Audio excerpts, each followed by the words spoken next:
philosophical audience. I was convinced that I was the only one out of the audience. I mean that I'm a clinician, I'm not a... can you understand me? Yeah. Can you hear me? Yeah. Yeah. Okay.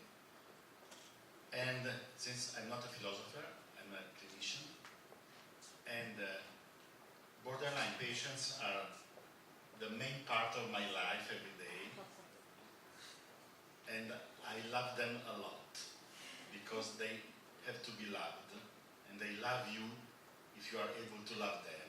That's not so usual because a lot of people are a bit frightened by borderline patients, also clinicians. We are terribly judgmental about borderline patients, and it's very, very wrong.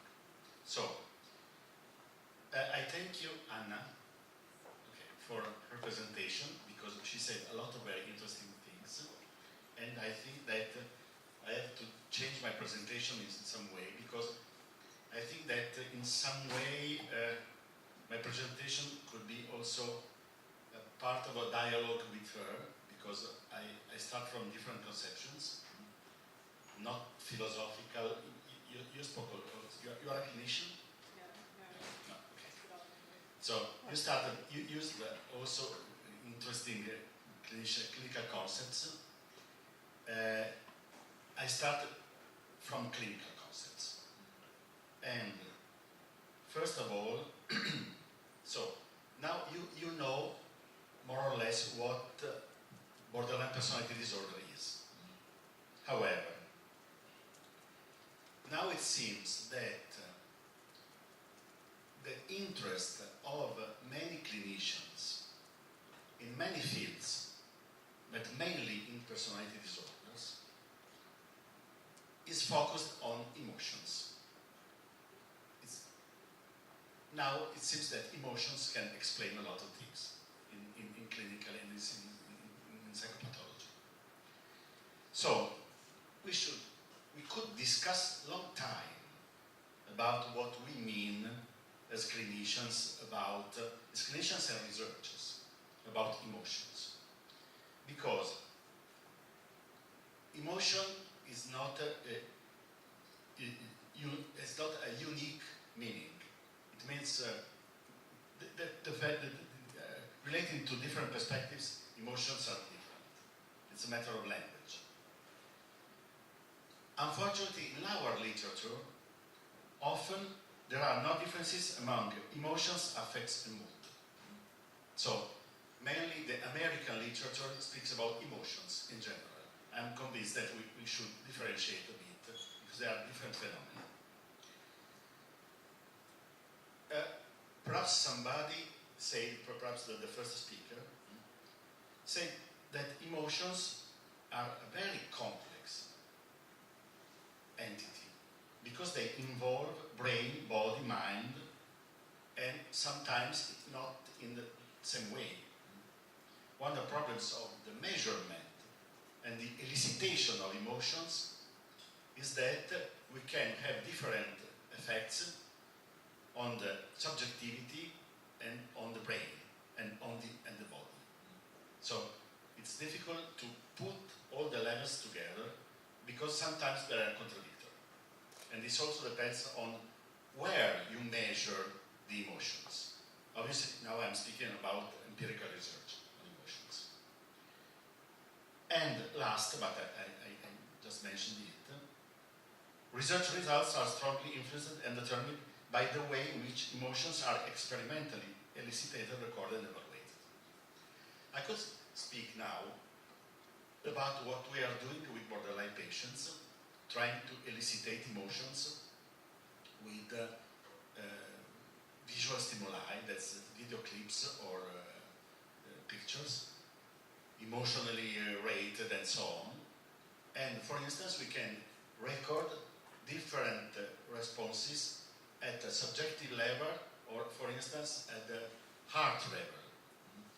Because, just to simplify, because I have to simplify a lot, and I will try to simplify my presentation, for instance, what we are seeing is that patients in the experimental situation are not so activated emotionally by the stimuli at a subjective level, but the heart arousal, the heart stimulation is very high, even if they seem so quiet, not so different from the control group.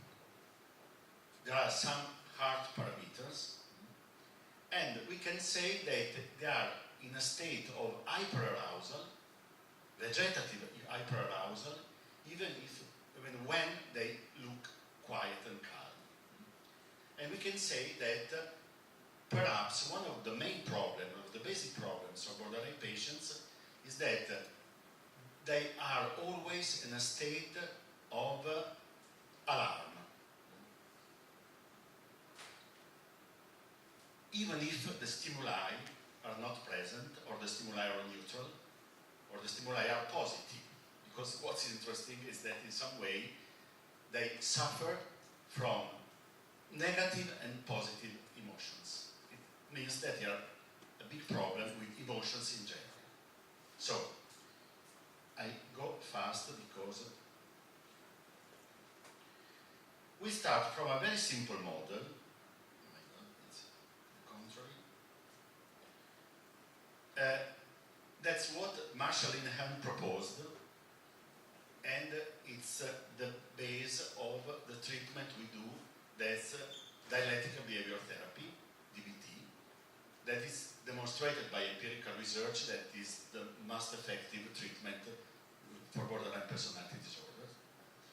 And Marshall says very simply, this is a clinical hypothesis, that BPD is primarily a disorder of the emotional regulation system. Stop. Because one of the problems that we have is Anna shows the criteria of DSM. However, what's the sense of these criteria? Why are they put together? What the core of the borderline? Because the core is not just a list of criteria. We have to understand what is behind the list of criteria. That was let me say, the mechanism explaining the phenomenology of the psychopathology we used to call borderline. So, if we start from Marshall's hypothesis, we can simply speak about a disorder, a pervasive and a persistent, a permanent disorder of the emotional regulation system, coming from two aspects that are biological vulnerability and environmental validation. This is a transactional model, a developmental transactional model, explaining how people become what we used to call BPD. I mean, on one side there is biological emotional vulnerability, on the other side there is environmental validation, influencing each other. Transactional is very interesting because it means that the subjects and the environment influence reciprocally each other, and they change over time. I mean that this mechanism, the result of this adaptive mechanism is that the interaction between the subject and the environment increases biological vulnerability and increases environmental validation.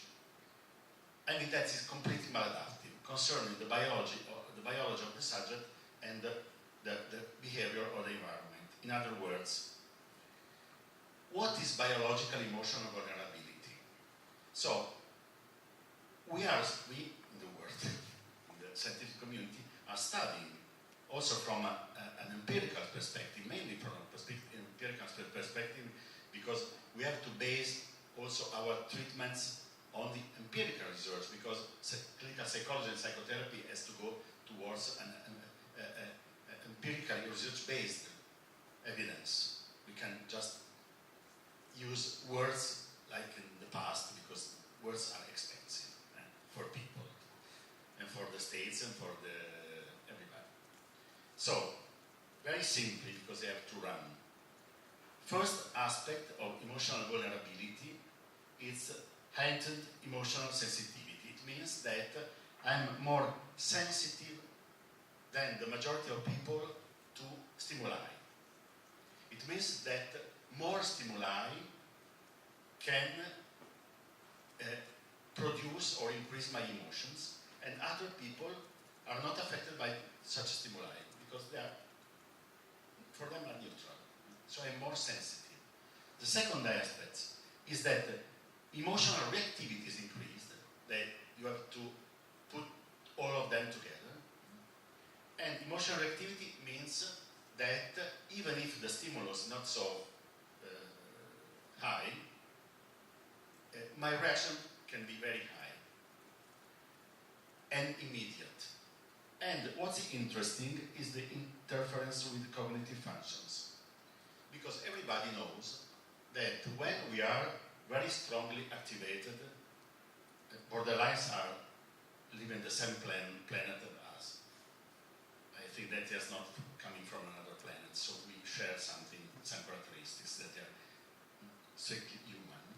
When we are very strongly aroused, we don't think about the emotions and the stimulus, we act.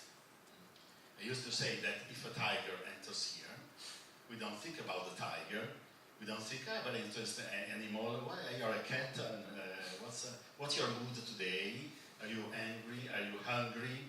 And so on. We immediately escape. Unfortunately, Anna is close to the tiger, and probably. But she will be frightened, and because the tiger is real. And the emotions are reality for us. We can think about emotions, but emotions are, they control us. We can control partially our thoughts, but we are controlled by by emotions. When they are so strong, we are completely controlled by the adaptive role of the emotions, because they are a system, adaptive, evolutionary adaptive system. So we have to escape the tiger. But if I'm frightened by a cat, and I say, oh my God, a cat, it's very dangerous. I could think about, the cat is really dangerous or not? Is my emotion, or the problem is that the cat is dangerous like a tiger? So consider that for borderlines in general, the cat is like a tiger. And they act even if the stimulus is not so dangerous. The third one, that in my opinion explains the fact that they live emotions as never ending, and this is my answer to Anna, is that since there is a slow return to make emotional baseline, that's demonstrated, stimulus, reaction, and slow return, it means that if you put together the three aspects, while the emotional activation is coming down, there is another stimulus. And another stimulus that raising up your emotions.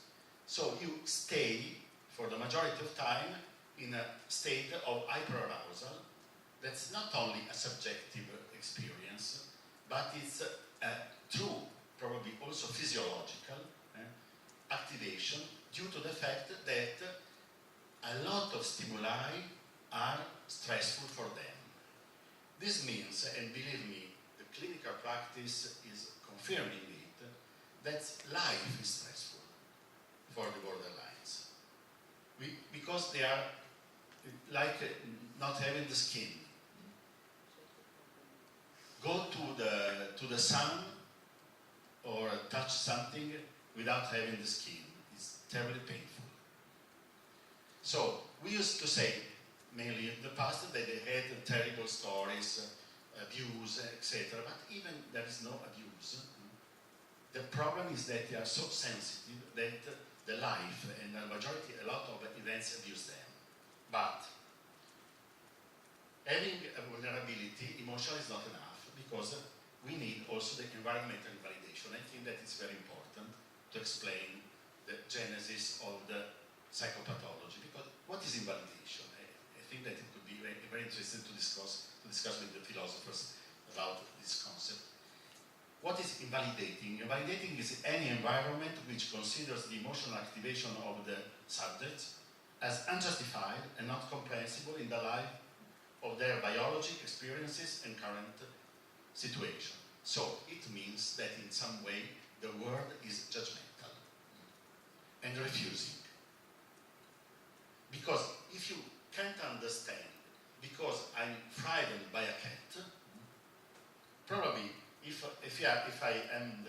the son, and you are the parents, invalidating parents, unfortunately, not strongly traumatic, but invalidating. That's invalidation is also in normal families. So-called normal families, I see a lot of normal families. They are terribly validating because they are normative. Because if I'm sensitive to the cat, and I say, oh my God, a cat, my mother could say, you are stupid. Because cat is a very nice animal, it's not like a tiger, but I'm frightened. And she says, oh my God, you are frightened, you are you are impossible, you are terrible. Because your life is always full of problems. And they refuse. Invalidation acts through a lot of mechanisms. You can read them, I don't comment because they're very, very complex. Because invalidating means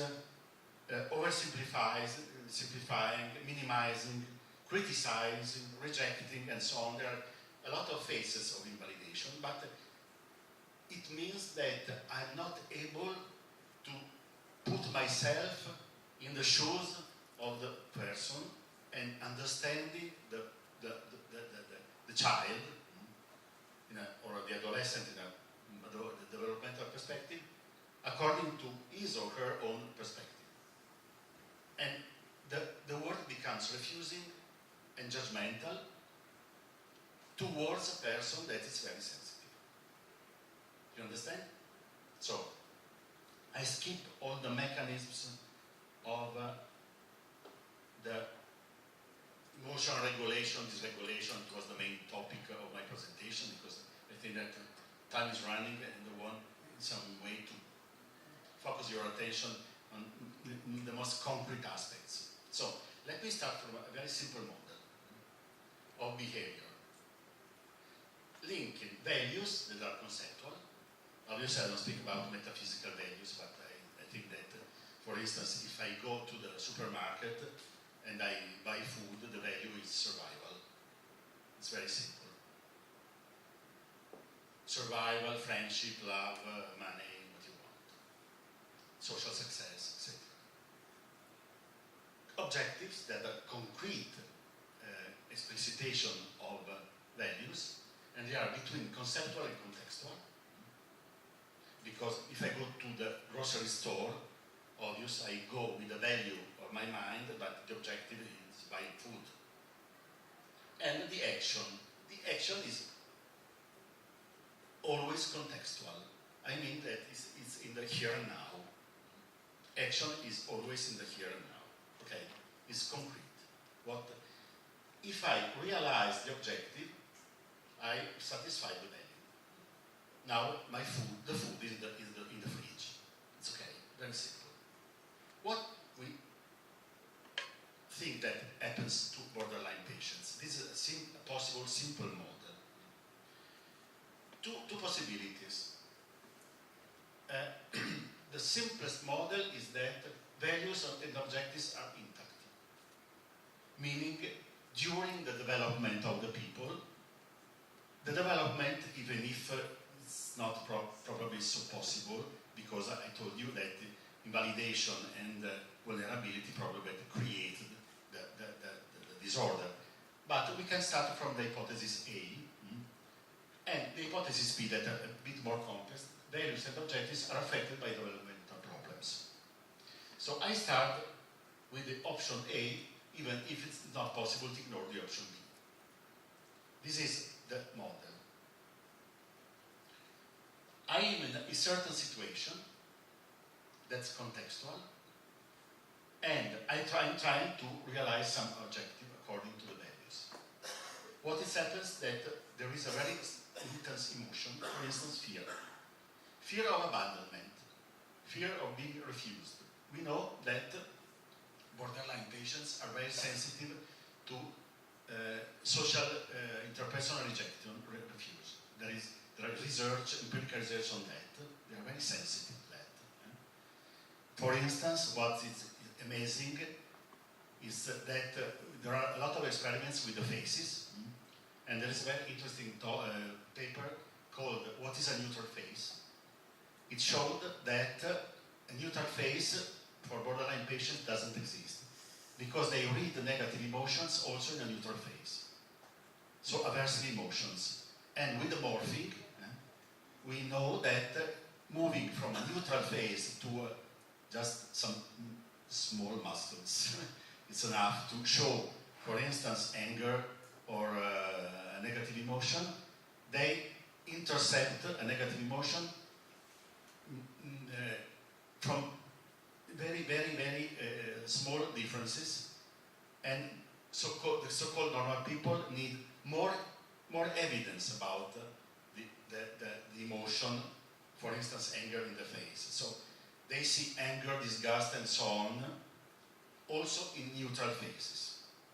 That's very interesting, because when people in the session look at you, for the therapist it's very important to be aware that they read your face. And they are in some way conditioned by they read, they don't think about your face. They concretely read your face and say, you are angry. And I could say, no, you look angry, because I read. Because they read the face, but they don't read the mind. Because for them it's very difficult to read the intentionality of people. And I think that one of the main problems of humans is that you can read the face, but we can't read the mind. And we can, in some way, read the mind, but the mind is not evident. So you understand, that's metacognition and so on. So, if there is a big emotion, I can cut myself. Because what is the effect of cutting? Is relief. So the transformation of psychological suffering in physical suffering is related to relief. We know that one of the problems of the brain of the borderlines is that they have the amygdala. The amygdala is the structure very close linked to the generation of the emotions, is always activated. And that the prefrontal cortex is unable to inhibit the activation of the amygdala. But physical pain is able to slow down the activity of the amygdala. So they understand that pain, not only pain but also alcohol and so on, but I used here the example of the pain, is able to give them some relief. They say, when I cut myself, I feel better. But after a short period of relief, there is a secondary emotion that could be guilt or shame. Oh my God, what I did. This is typical, for instance, in borderline when they use the food, bulimia, binge eating, in emotional eating. They used to eat a lot of food, feeling better, and then feeling full or guilt or shame. Because I am a disaster, what I did. I'm not able to solve the problems of my life because I just am able to buy, to eat a lot of food or to cut myself and so on. So the solution, cutting, produces a problem. That's a secondary emotion. What's the possible solution for the secondary emotion is avoidance. Avoiding the situations raising the emotions. That is also, that's important in my speech, affecting values and objectives. I mean that if we consider that the values and objectives were intact, in the simplest model, the values and objectives are affected by the fact that I don't only avoid the situation, but I also avoid the values and the objectives. But what is the result of the avoidance? Is self-invalidation. Self-invalidation is the other phase of the invalidation of the environment. Because that's a very important point. We know very well that it happens in clinical experience, that self-invalidation is a survival technique to face invalidation.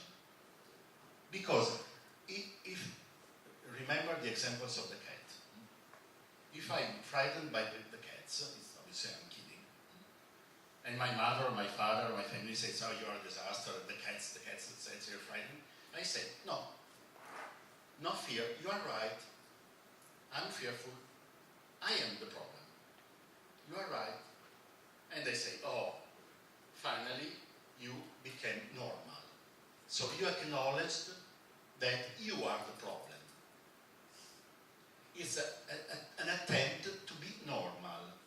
But the problem is that when I see a cat, I try to control my emotions, because otherwise the environment judges me. And I'm in a very difficult situation, because I'm frightened and I have to control and say, no, I am the problem, I'm not frightened, and I stay in a normal, I don't disturb you, and so on, etc. So, but when I see the cat, I'm frightened. So probably I am in a very difficult situation, because I don't know what to do. Or to have fear, I'm finishing, or to show the fear of the cat, but they judge me. Or to try to control myself, judging me, and saying, yes, you are right, I'm stupid, I'm wrong. I have to try to control myself. It's possible to control myself? No. So, there is a interplay between invalidation, self-invalidation, because it's like that if people cut your hands, to be normal, you cut your legs.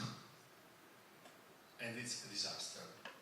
And being self-invalidated means perhaps that I start to ruminate.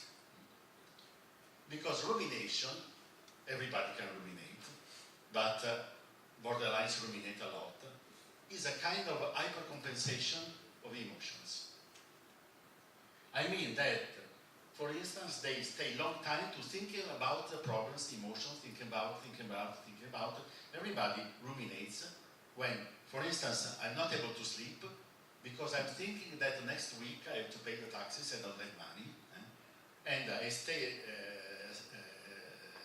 in my bed saying, oh my God, the taxes, oh, I'm frightened, oh my God, what happens? They will arrest me, they will judge me, and so, when can I find the money? I don't know. I stay during the night increasing my emotions, because I'm not able to regulate the emotions by ruminating, but I do it compulsively. And this is the pseudo-obsessive side of the borderlines.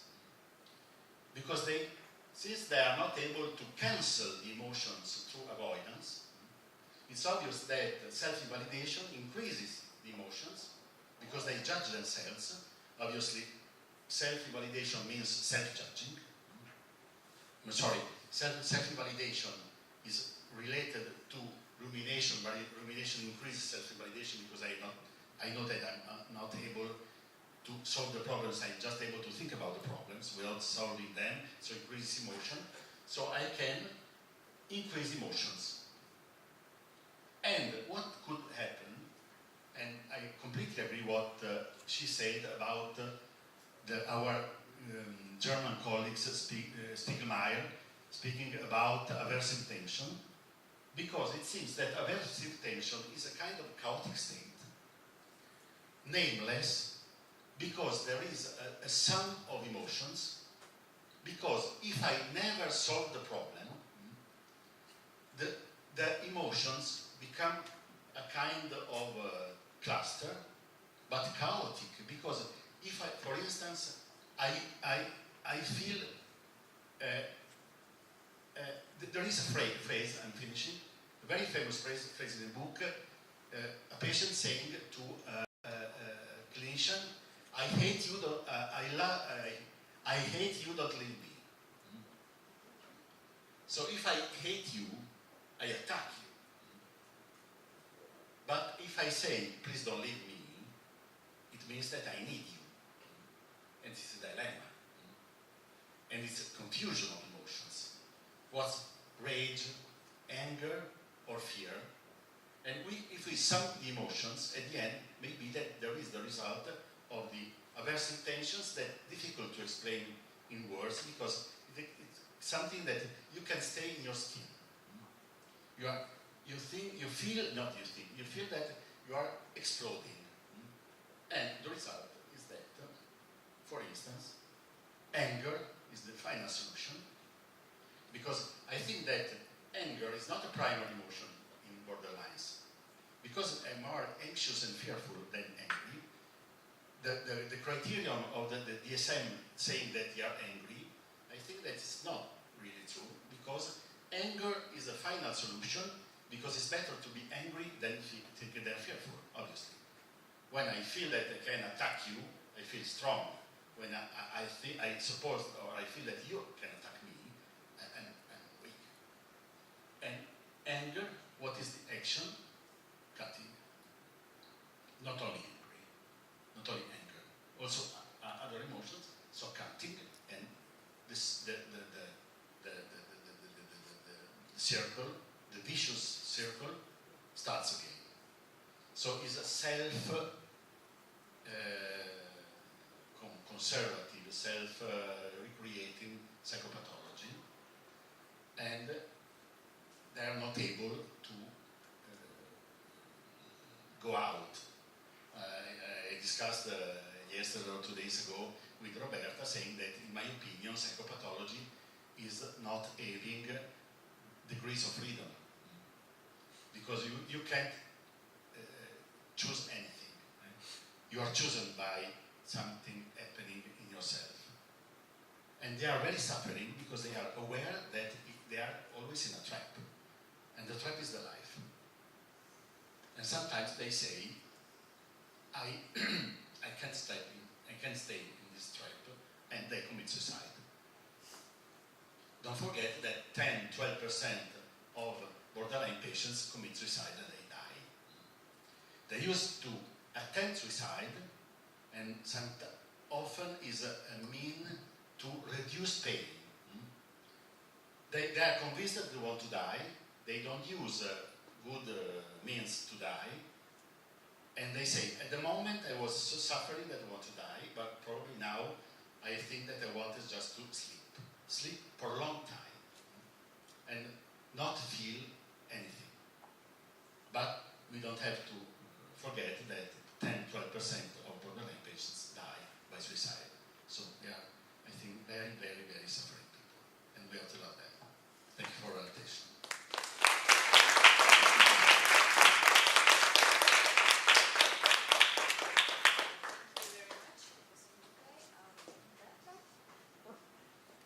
Just a very quick follow-up of my previous question. So, what is a very brilliant explanation of what's like to be a borderline patient imply that in fact they can't in fact manage to really constitute an enduring personality, a self.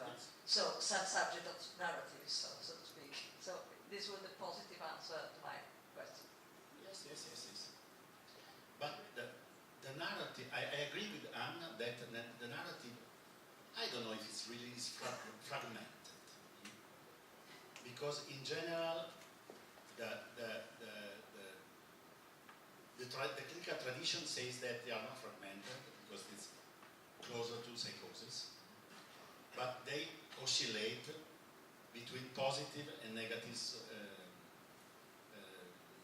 aspects of their identity and of the identity of the others. That's idealization and evaluation.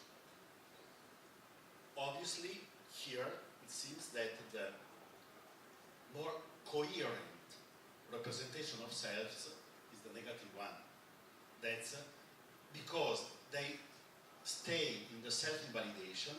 So I could say in a bad narrative, in a negative narrative, I am negative, I am guilty, I am the cause of my problems, I am the cause of your problems, and so on. Because when you speak with them, they think, I am bad,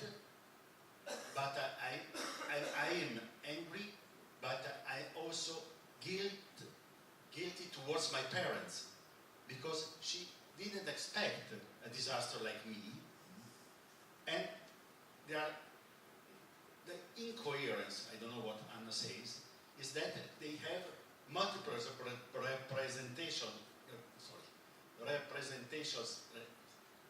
very difficult, of themselves, contemporary or subsequent, but unstable, but polarized between good and bad, because they are affected by emotions.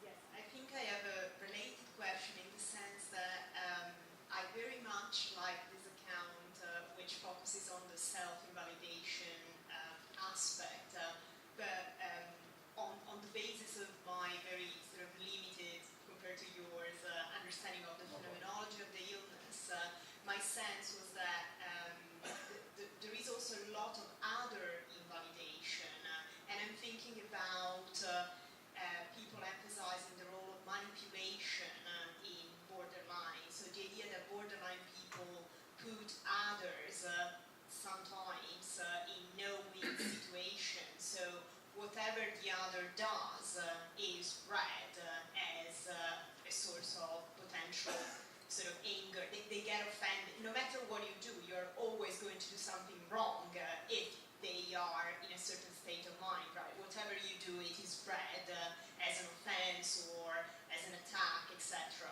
So I was wondering whether you would allow for another side, like a sort of complementary kind of account, where maybe self-invalidation might be as well the guiding thread, might be the underlying attitude, that would you accept that at least at certain points the picture is reversed and they try to get rid of that sort of shame or guilt by blaming the other rather than themselves? It's very clear. So, in dialectical behavioral therapy, we don't have to be judgmental, because one of the tenets of the treatment is that it's based on mindfulness. You know what is mindfulness, I suppose. That's now it's very diffused, also mindfulness-based treatments and so on. It means that you have to stay in reality, to accept what happens and not judge. So why do I say that? I could speak a long about mindfulness, but we don't have to be judgmental about borderlines, because the concept of manipulation is true for antisocial people, not for borderline. Because they want to manipulate you. Because antisocial, it's aggressive, heteroaggressive, not self-aggressive. They want to manipulate you. The problem is that borderlines don't want to manipulate you. And it's invalidating, in my opinion, saying that borderlines are manipulating people. If I can skip to another perspective, that what you mentioned, that my friend Peter Fonagy, starting from the psychopathology of attachment, Peter said, now he changed ideas, but the basis is the same, that since there is often a disorganized attachment, and it means that you don't have a stable self in yourself, you need a very stable person outside, idealized in some way. And I mean that it means that they attack you, they invalidate you, because you are unfrequently what they need to feel safe. You understand? So it's they are not aggressive, they are needy. But they invalidate the fact that you are not perfect, because they behave. They are still behaving in the context of attachment, needing that I don't consider other people in peer relationships, because in general they don't consider that people are in peer relationships. Borderline often consider people are up or down. In general, they down, the other people up, but they need a secure base. You need a secure attachment. It's obvious that you're not the mother. You are not the idealized mother, so they attack you because they need that you really are the incarnation of their needs and your ideals. This explanation by Peter.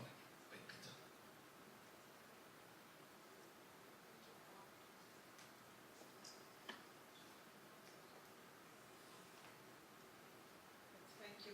No, just very naive question from a philosopher. So what about It's possible that philosophers do naive questions? I think that's no, what about contradictory. yes, no, my question is what about therapy? So are there possible ways of going out of such a suffering situation, of such a desperate vicious circle? Yes? Which kind, for example? Oh. Yes. Very, very briefly. So, Very briefly. just to half give an hour. us hope. No. Just in few words, we had many treatments, starting from psychoanalysis, from psychoanalytic psychotherapy in the 70s, but always we changed the diagnostic criteria of borderlines because it's a long story. Because we changed the criteria, we changed the treatments. And we changed the psychogenetic hypothesis, pathogenetic hypothesis. So now we have 2 or 3 evidence-based treatments. One is psychoanalytic, as in mentalization-based treatment, MBT, by Peter Fonagy and Anthony Bateman, and the dialectical behavior therapy by Marshall Linehan. So, I could say, I know both, but I practice DBT, that the main aspect, so we can stay far from the idea that treatment is a one-to-one treatment, like in the past, like in psychoanalysis, because we need more complex setting. For instance, in both treatments, there is individual treatment and a group treatment. In DBT, group treatment is not through group psychotherapy, but is a skills training group. It means that we teach them to face the difficult situations, starting from the fact that the pathogenesis was not able to give them the skills. That's the capacity to solve the situations. So it's mainly based on the fact that changing means learning the capacities, the skills to face situations, to face the emotions, and so on. So we teach them, for instance, to differ what Anna said about the capacity to communicate the emotions. One main aspect linking mindfulness in emotional regulation is trying to find a name for the emotions in the situations.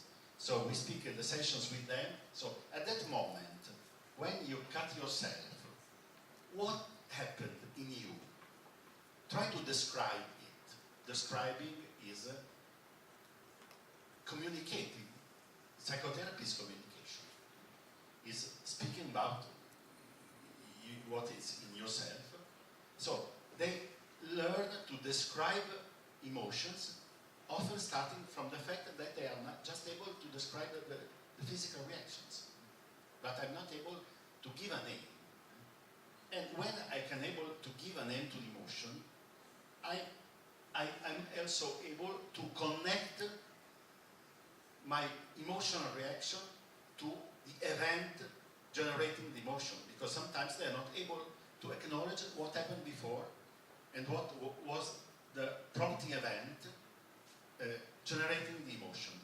So in some way is the construction of a narrative, but contextually related, because they have to construct, communicated, and trying to understand the terms, what happened, and at the end trying to find a different solution that's not cutting.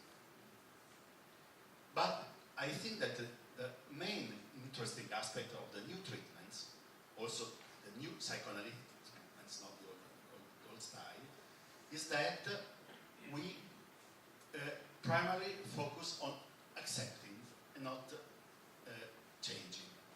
So mindfulness is, okay, you have to learn to accept that if you are dysregulated, you emotionally, you don't have to fight against your emotions. Because if you fight against your emotions, you increase them.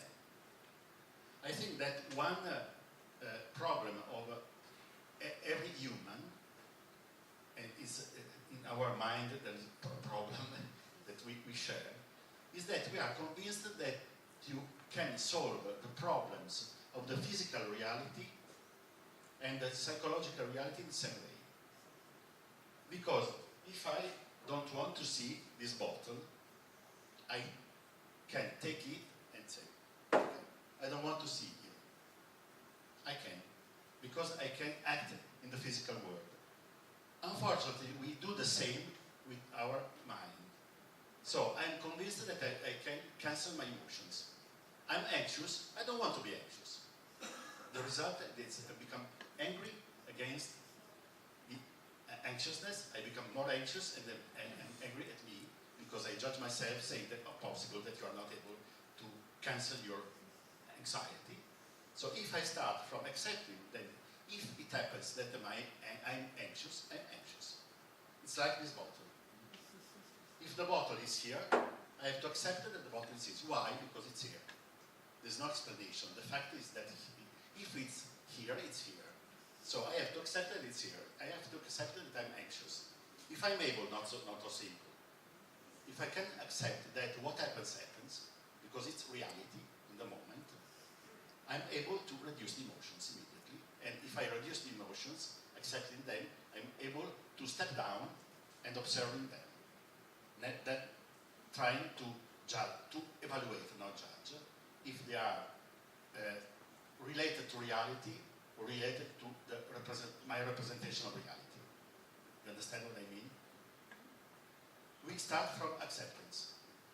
And we teach them mindfulness, that to be able to stay in each moment of your life in a not reactive way, accepting way, and not judging yourself. And there are a lot of very interesting exercises of mindfulness, and they learn to accept what happens. And they learn to accept themselves, and what's important, they learn to not self-invalidate, not invalidate themselves, because, for instance, when we do group exercises, for instance, singing, at the end, we ask them, what was in your mind while singing together? Judgmental thoughts. I thought that you could judge the way I'm singing. Okay. It was in your mind, or it was true? It was my mind. What can you do? If you are singing, you are singing. If you are ashamed, or there is a true reason because you have to be ashamed. Somebody says, shame on you. Otherwise, it's your thinking, your thought. Try to discriminate what's happening in reality, what's happening in your mind, and so on. And to, for instance, sharing, singing exercises is a group identity, and it's incredible how borderline people help each other. Because when they feel that they are useful, immediately they are not borderline. Unfortunately, it's short-lasting, but they can learn it. It's okay? Okay. Thank you. Is there more time, or I don't know. I'm actually interested in your research with borderline patients. So it seems like maybe people can talk about the relationship between borderline personality disorder and stress levels, right? So perhaps those who have borderline personality disorders have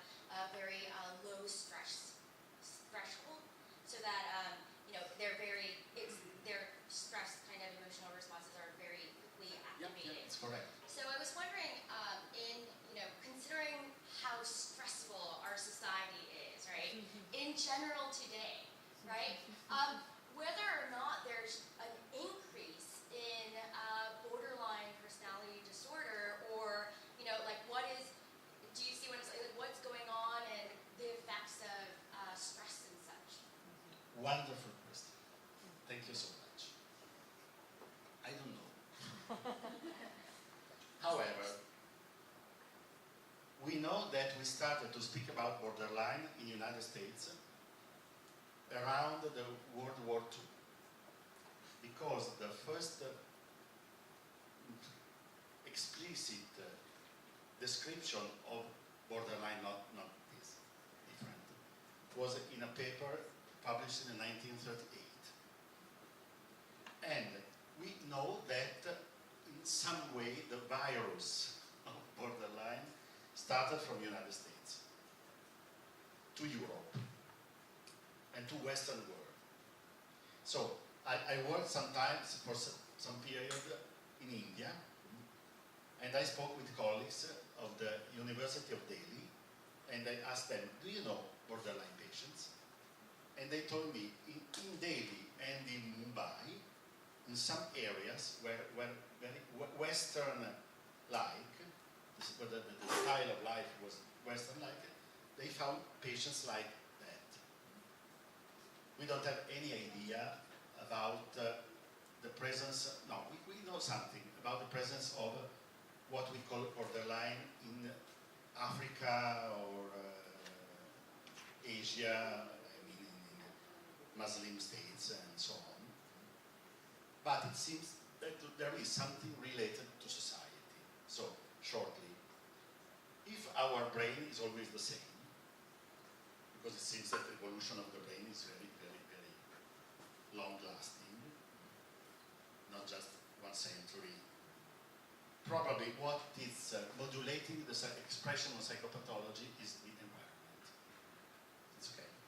And we could ask about the fact that the hysterical patients of Freud disappeared.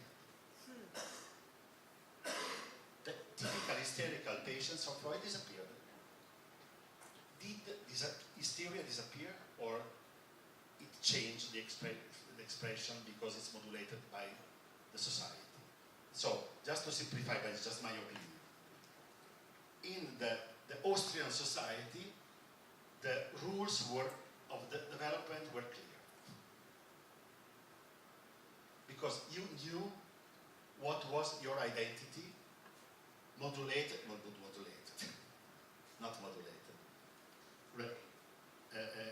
driven by society. I don't know, I don't speak German, but I remember that the 3 key of the Prussian society for the women, Kinder, Küche, Kirche. It's very clear. If you are a woman, your future, if you are a female, your future is Kinder, Küche, Kirche. Stop. I know. I go to the army, I'm a man, and so on and so on.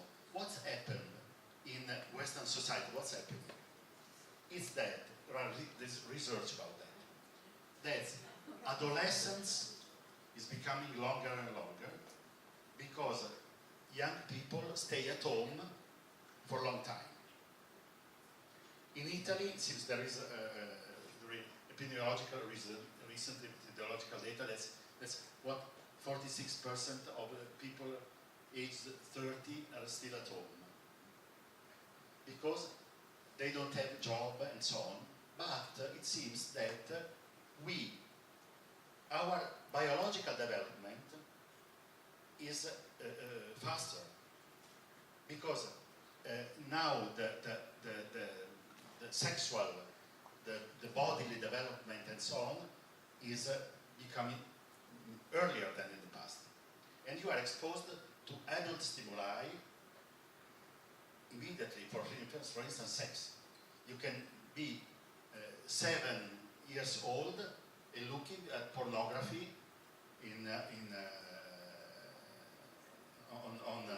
on the internet. And what is more interesting to me is that, that is my opinion, is that the rules of the identity are implicit. Because now it seems that everybody is free to be what he or she wants without explicit rules. But in some way the rules are implicit. That's, you are alone and you have to be competitive.